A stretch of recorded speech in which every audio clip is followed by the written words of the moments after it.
Asalaamu calaykum waraxmatullaahi wabarakaatuh. Ku soo dhawaada warbixin kooban oo aynu kaga hadlayno Wasaaradda Arrimaha Dibadda ee dalka Soomaaliya. War-saxaafadeed ay soo saartay Wasaaradda Arrimaha Dibadda ayay ku sheegtay in ay xiriirka u jirtay dowladda dalka Guinea kadib markii ay meel kaga dhacday madax-bannaanida dalka Soomaaliya. Sida uu sheegay Wasiirka Arrimaha Dibadda,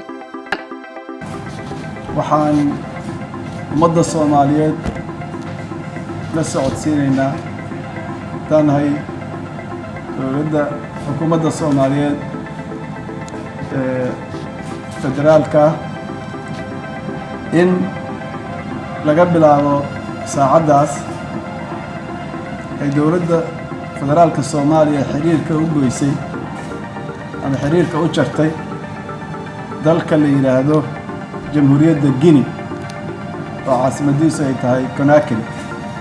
xiriirka waxaan u goynay dalkaas Jamhuuriyadda Guinea waxay ku xadgudbeen meel ku dhac ku sameeyeen qarannimada midnimada Soomaaliyeed wadajirka ummadda Soomaaliyeed. kaloo muhiim ah inaan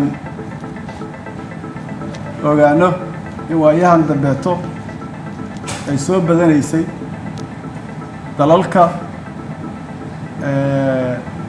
xadgudubyadaas oo kaleeto samaynaya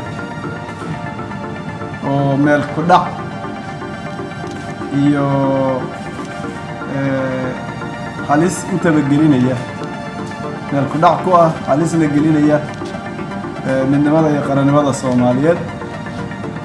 sidaa daraaddeed waxaa la soo gaaray waktigii aanu adduunka u sheegi lahayn inaan xukuumadda Soomaaliyeed ee federaalka ah iyo dadka Soomaaliyeed intuba aysan u dulqaadanayn in lagu sameeyo xadgudub qarannimadooda, midnimadooda, wadajirkooda iyo madax-bannaanida dalkooda.